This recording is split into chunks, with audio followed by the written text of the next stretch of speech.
ચલો વિદ્યાર્થી મિત્રો, ધોરણ 10 ગણિત ચેપ્ટર આંકડાશાસ્ત્રમાં આપણે શરૂ કરવા જઈ રહ્યા છીએ. તો આ ચેપ્ટર શરૂ કરીએ તેની પહેલા આપણે થોડી વસ્તુ સમજવાની છે. આપણે ફટાફટ થોડું એકાદ મિનિટની અંદર સમજી લઈએ. તો સૌપ્રથમ બાળકો આપણે x બાર આપણે x બાર શેના માટે યુઝ કરશું તો મધ્યક માટે. પછી fi શેના માટે યુઝ કરશું તો આવૃત્તિ માટે.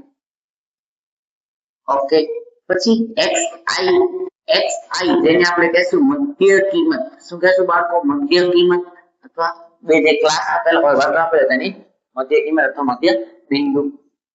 પછી સિગ્મા આપણે યુઝ કરશું બધાના સરવાળા માટે. સરવાળો સિગ્મા આપણે શેના માટે યુઝ કરશું? સરવાળો. હું એમ બોલું સિગ્મા fi તો fi નો સરવાળો. આ બધા આપણે આપેલ છે. જો એમ કહો સિગ્મા fi હોય તો આ બધામાં જેટલા આપણે વેલ્યુ આવશે બધાનો આપણે સરવાળો કરશું. પછી h ને આપણે કહેવાય બાળકો વર્ગ લંબાઈ. આખો આપણે વર્ગ લંબાઈ કેવી રીતે મળશે? તો વર્ગ લંબાઈ જે પ્રશ્ન આપેલો છે ને એ પ્રશ્નની અંદર આપણે જે વર્ગ છે એ જોવાનો કે વર્ગ શું આપે છે? 0 થી 2, 2 થી 4, 4 થી 6, 6 થી 8, 8 થી 10, 10 થી 12, 12 થી 14. બાળકો દરેક વર્ગમાં કેટલા ઉમેરાતા જાય છે? 2 તો 2 ઉમેરાતા જાય છે એનો મતલબ શું? વર્ગ લંબાઈ કેટલી થશે? 2 ની. એટલે આપણે x બરાબર 2 x બાર fi xi sigma x. Okay, અને એ આવશે ધારેલો મધ્યક. બસ આટલું આપણે ખબર હોવી જોઈએ. અને અંતે આપણે જોઈએ સૂત્ર. સૂત્ર શું આવશે બાળકો? x બાર બરાબર a plus sigma fi ui upon sigma fi અને ગુણાકારમાં x. એ શું છે? ધારેલો મધ્યક. સિગ્મા fi ui એટલે fi અને ui ની હરોળનો ગુણાકાર કરી તે જે આપણે મળે બધાનો સરવાળો કરીને આપણે કહીશું સિગ્મા fi. સિગ્મા fi ની હરોળ છે એમ બધામાં સરવાળો સિગ્મા fi h વર્ગ લંબાઈ. ચલો જોઈએ આગળ દાખલો સોલ્વ કરી.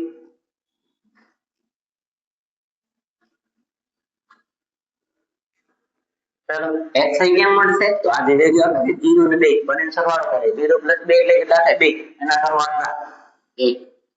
બરાબર મગજમાં? ઓકે, બીજું જોઈએ. આપણે સરવાળો 2 ને 4 6, 6 ના 8 3. Very good. મધ્ય કિંમત એટલે કે પહેલો અને છેલ્લાનો સરવાળો ભાગ્યા 2. અધ્ધર સીમા, ઉર્ધ્વ સીમા, નીચલી સીમા, ઉપલી સીમા.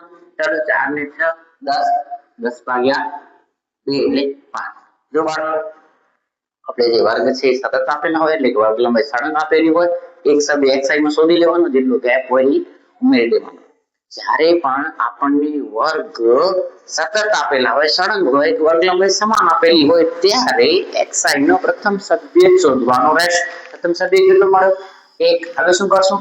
જેટલાનો ગેપ છે એ ઉમેરું. 1 માં 2 ઉમેરીએ 3, 3 માં 2 ઉમેરીએ 5, 5 માં 2 ઉમેરીએ તો 7, 7 માં 2 ઉમેરીએ તો 9, 9 માં 2 ઉમેરીએ તો 11, 11 માં 2 ઉમેરીએ તો 13. લખ્યા જાય બાળકો? ક્લિયર? ગુડ. હવે ui કેમ મળશે બાળકો? આપણે હંમેશા xi નો જે પ્રથમ સભ્ય હોય આપણે કહેશું કે ધારો કે આપણે જે ડેટા આપેલો છે એનું મધ્યક જે પ્રથમ સભ્ય છે એ એટલે કે x. બેટા જેને આપણે મધ્યક ધારીએ ને એની મતલબ આપણે ધારીએ ને એની સામે સાથે 0, પછી 1, પછી 2, 3, 4, 5 અને 6. જ્યારે વર્ગ સમાન આપેલો હોય એટલે વર્ગ છે સળંગ આપેલા હોય. બાળકો જ્યારે પણ આપણે વર્ગ સળંગ આપેલા હોય ત્યારે આપણે શું કરશું? તો ui છે આવી રીતે તૈયાર કરશું. એ ધારે છે ત્યાં 0 બાકી કન્ટિન્યુઅસ લખી નાખો. ચલો fi અને ui નો ગુણાકાર મેળવું સર્કલ કરી રાખેલા છે. આમાં થોડી ભૂલ ન થાય એટલે પહેલેથી તમે પણ હાથ પર આપશો કે સર્કલ કરી રાખવાનો.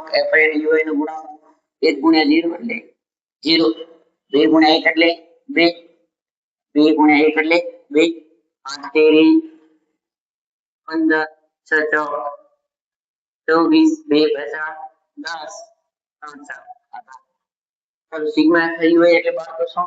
આજે આપણે પહેલો થી બધાનો સરવાળો કરવાનો.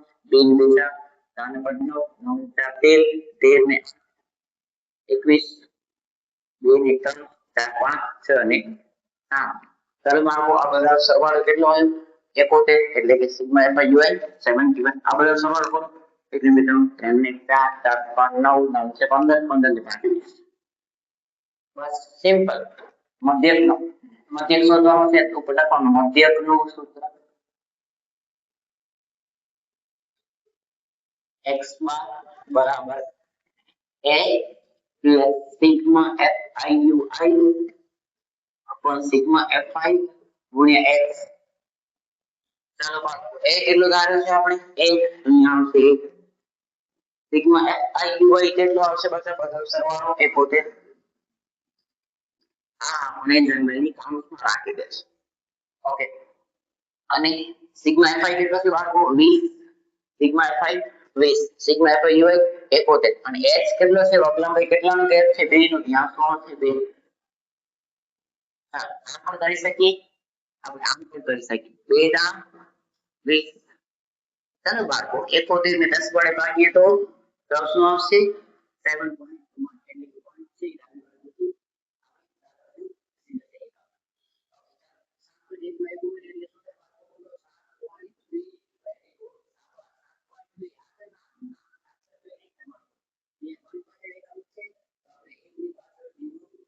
એટલે